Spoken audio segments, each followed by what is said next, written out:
स्वाध्याय TV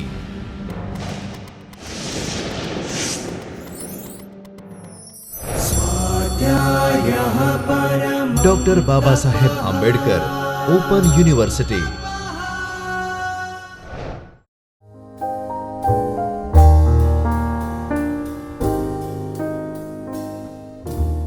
Namaste students, I Dr. Himanshu Patel welcome you from the Chaitanya studio of Baba Saheb Ambedkar Open University. We are in lecture series in mobile application development in Android. In last session we have learned how to use shared preference for storing application state, simple user information, configuration option and other such information. In today's session we will learn how to share data between application with content providers and we will explore built-in content providers. So, let us start.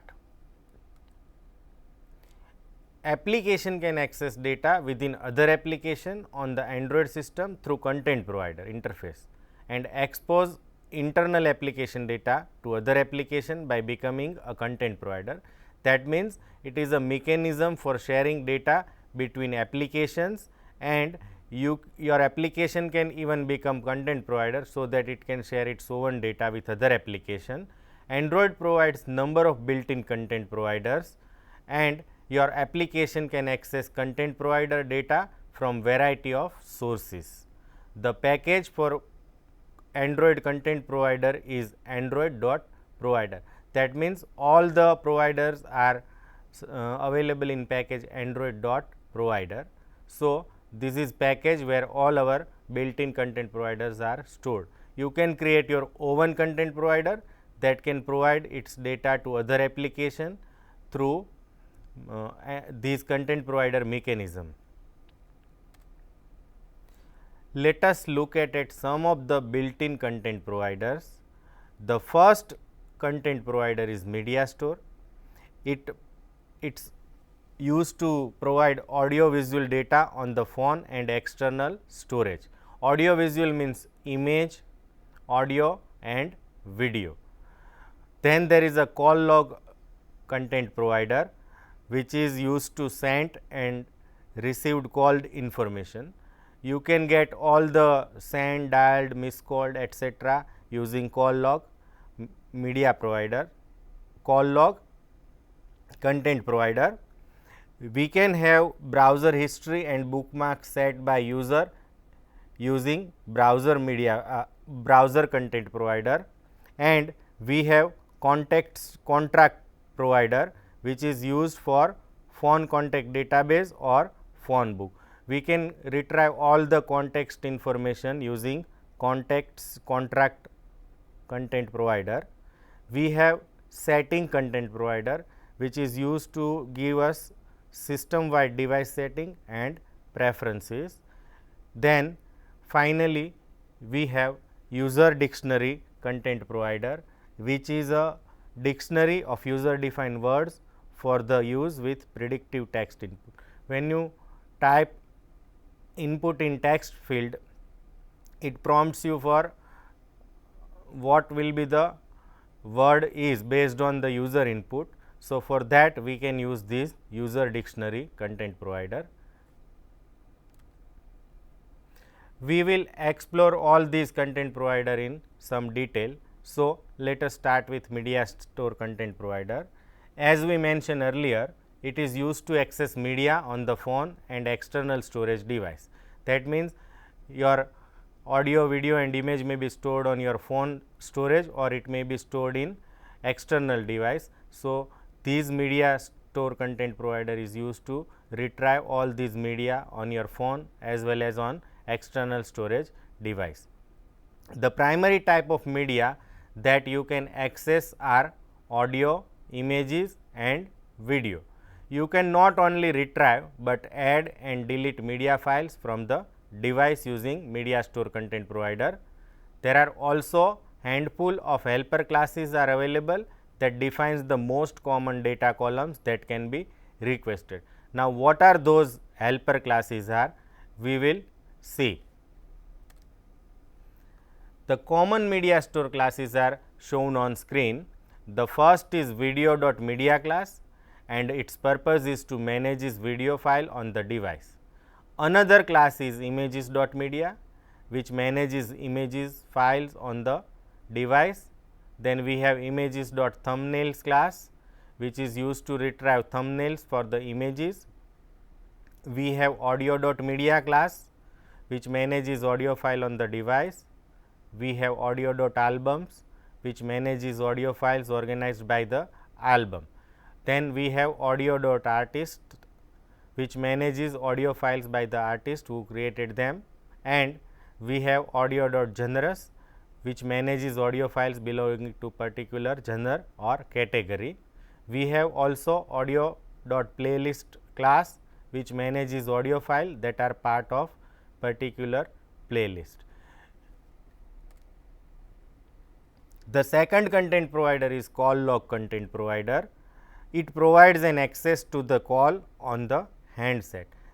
You can filter recently dialed, received and missed call also. The date and duration of each call is logged and tied back to the contact application for caller identification purpose. For example, you want to know how many times particular number is dialed, then you can't know using built-in call log feature, but you must have to use call log content provider in order to identify this kind of information. For example, particular number is called how many times we received call from particular number, etc. So, for that we need to use this call log content provider. Permission required to use call log content provider is android.permission.read contexts. That means you must include these permission in your manifest file in order to use call log content provider. You must use these permission or specify these permission within your manifest file. The next content provider is browser content provider. The browser content provider exposes the user's browser site history and their bookmark website. When you type your URL in browser, it is known as a search URL. When you bookmark particular URL, then it is known as a bookmarked URL. So, these kind of information, how many times particular site is visited by user, what are the favorite sites of user, that we can know using browser content provider. You can use the information provided by the browser content provider to generate statistic and to provide cross application functionality. So, based on user preference, you can provide cross application functionality. That means, what are the type of content user visit on website is used to specify user with more specific content for that user. Next is a context content provider. These provider used to retrieve all the context information stored on your phone. We have in Android a built-in contact application, and the contact data can be exposed to other Android application using this content provider interface. We have easily add, delete and update information in basic contact application, but suppose I want to retrieve these contact information within my application, then I must use this context content provider. You can control the user contact data within your application for more robust user experience. Means you need not to go to contact built-in application for retrieving user information, but from within your application you can retrieve contact information. Last is a user dictionary content provider. It is used for predictive text input on text field and other user input mechanisms. Individual words stored in dictionary are weighted by frequency and organized by local. That means, how many times user types this word is also considered for prediction. So, it is weighted by frequency and organized by local. Local means local language and other information. you can use the add word method within the user dictionary.words class to add words to the custom user dictionary. That means you can add new words from within your application in this dictionary using this content provider. So, it is again very useful. Setting content provider, as its name suggests, is used to access the device settings and user preferences. Settings are normally organized by category, and you can find information about the settings content provider in the android.provider settings class, because our package is android.provider and our class is a settings. So, complete name for settings class is android.provider.settings. Now, when you query or retrieve data from these content provider, you have to specify its URI or path. So, on screen you can see the query string with its meaning. For example, first query string content : media / internal / images returns a list of all the internal images on the device. Similarly, content : media / external / images returns a list of all images stored on the external storage on the device. So, when you query content provider, you must use this query string. Similarly, for call log we have call_log / calls. All the query strings start with content : So, for call log list we have call_log / calls, and for browser bookmarks we have browser / bookmarks. So, it returns a list of bookmarks stored in browser. That means, what are the URL is bookmarked by a user is retrieved using these query string. To retrieve all the context, we have query string context / people. So, it returns a list of all context. Now, this is a user defined query string. You can have built in query string for content provider also. So, now let us look at some of the built in query string for content provider. So, on screen you can see a predefined query strings. First is a browsers.bookmarks_URI. So, these URI points to all bookmarks stored by the browser content provider. Then we have searches_URI. So, it will provide all the URL search by user using this content provider. We have mediastore.images.media.internal_content URI. So, you can predict this is a points to all images stored in internal storage devices. Likewise, external_content URI of mediastore.images.media class represent all the images stored in external storage device. Likewise, to retrieve all settings, we have settings.content_URI query string. Then in last, which is similar to context / people, is contract.context.content_URI. So, it will also points to all the contact in our contact application. So, these are the predefined query strings that you can use.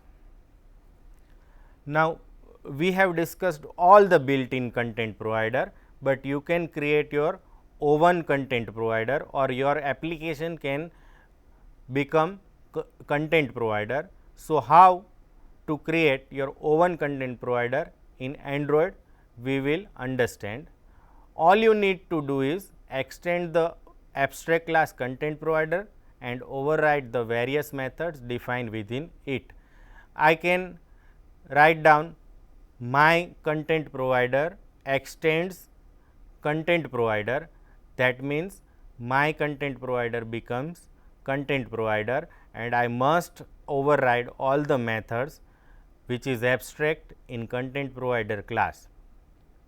Now, within your content provider, you are free to choose how you want to store your data, whether you want to store data in a traditional file system, or you want to store data as a XML file, or you want a database for storing data, or you can even use web services, but all these logic you must mention inside these override methods. So, what are the methods that we can override from content provider class?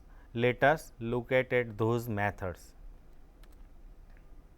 Here are the methods in content provider class that we can override for specifying our logic. So, first method is get type, which should return MIME types of the data at the given URI. That means, what is the type of our data stored is specified by this method get type. Then we have on create method, which is called when the provider is started, like on create method of activity. This on create method is called when the provider is started.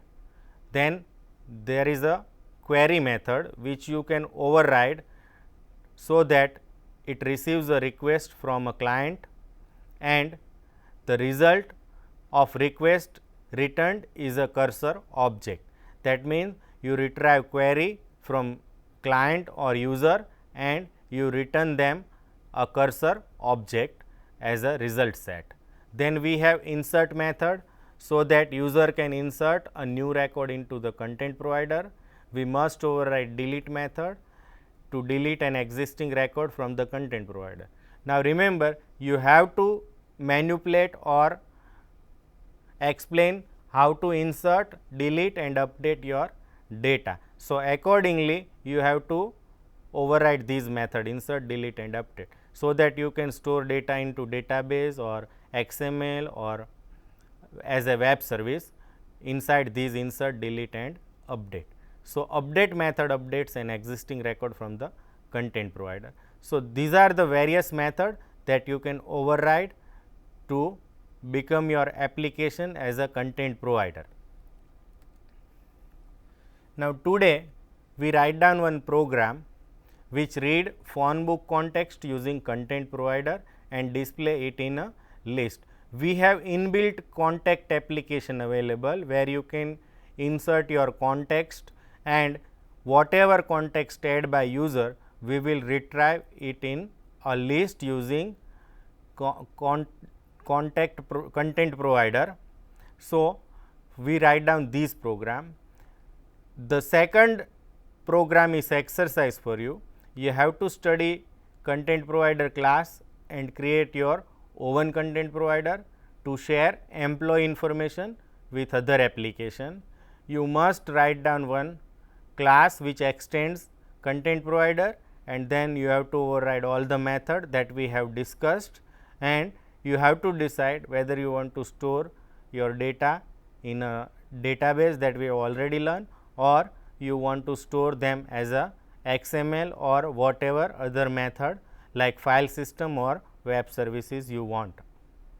So, this second program you must write down by own, and first method we will learn today. So, let us start. Here on screen you can see the output of our application. It shows all the content that are available in your contact application or added in your contact application. We have right now 4 records available. Here you can see first 1, 2, 3, 4 represents ID of contact and second represent the name of contact. You can add your contact or remove your contact from inbuilt contact application and list them inside these list using your preferences. So, how to do this? We look in code.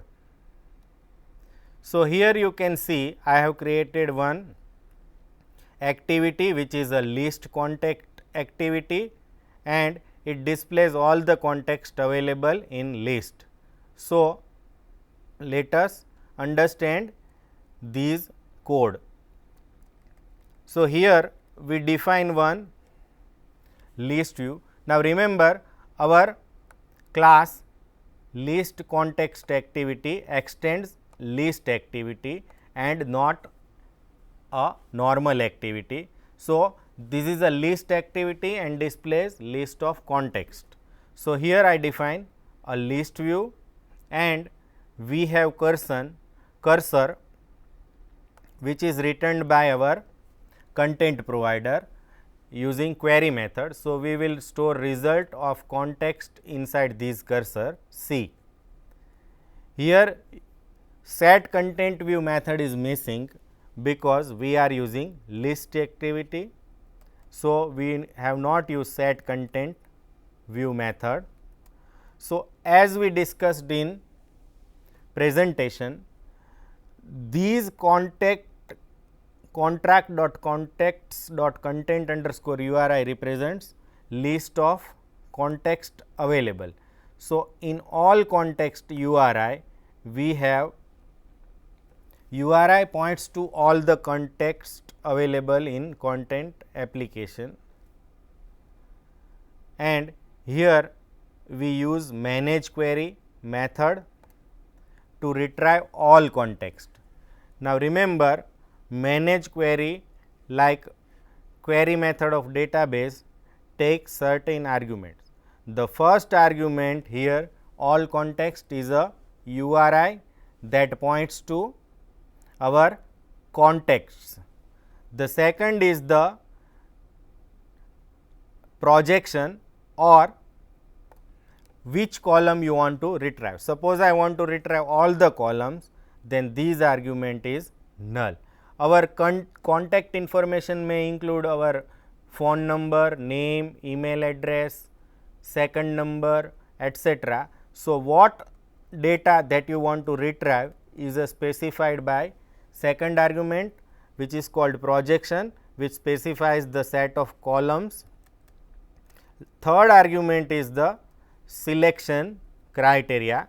Suppose you want to filter record by particular number, then you can write down that selection criteria in third argument. The next argument is a parameters for these selection criteria.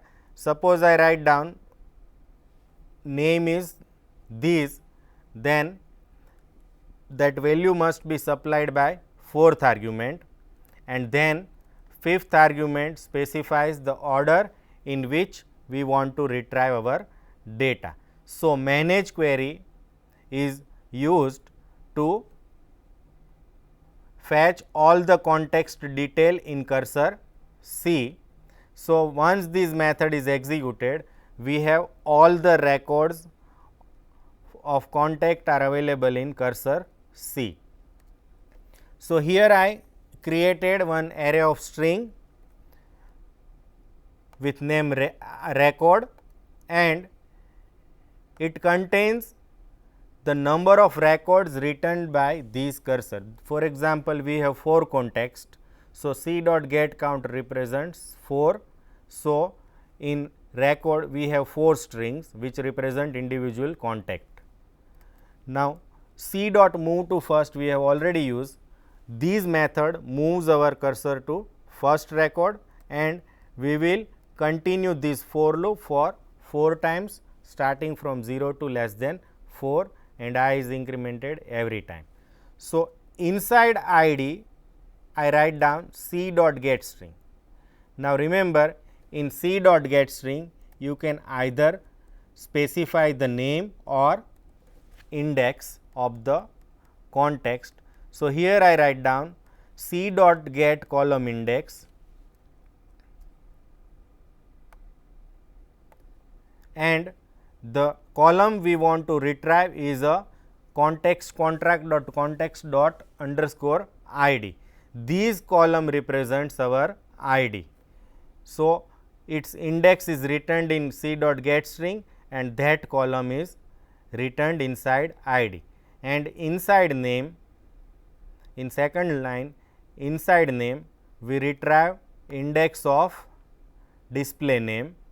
So, this display name is the name of column available in contact and we get its index and pass it to cursor.getString method. So, we will have name of contact inside name, and inside record I merge these two by comma separated value. So, first value is id plus comma and then name, and next we write down c dot move to next record. So, once this for loop is completed, we have all the records available in this array and it is a id plus comma plus name of contact, and once we fetch all the data from cursor in record array, we close this cursor and then we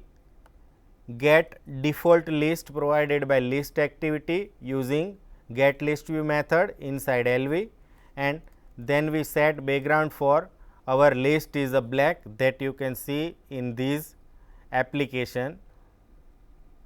Here you can see the background of list is a black. The next line is a used to set text filter for our context. For example, if I press H here, my context are filtered for context which contains only H. If I press V, then my result is filtered for V, and we can have more specific results by typing more characters. So, this text filter is enabled using this method set text filter enabled true, and finally, we set this list adapter method to set whatever record fetch inside REC in a list. So, here I write down set list adapter and then create instance of new array adapter, and inside array adapter we have 3 arguments. First is a context, second is the layout for our list which is a simple list item 1, and next is third argument is a array from where you want to display records. So, we write down REC. So, this is how our activity will fetch all the records inside this list when you run this activity. Now, how to add more name inside this list? We will use built-in contact application. So, I go to back. Here is our inbuilt contact application. Suppose I want to add one more name, then I can press this plus button. Here I am pressing plus button. So, it will ask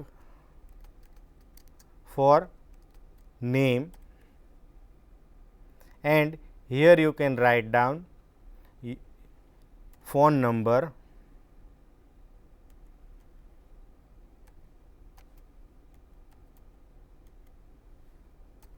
so you can press enter to add new record. Now, we have 5 records available that you can see here. So, suppose we rerun this contact application created by us, you will see new record is added and shown in list. Here we just display the record that we have fetched, but you can manipulate these record according to your requirement. So, today we have learned what content providers are and how to use some of the built-in content providers in Android, and in addition to the built-in content providers, you can also create your own custom content provider to share data with other packages. I hope you enjoy this session. Thank you and happy learning. स्वाध्यायः परमं तपः।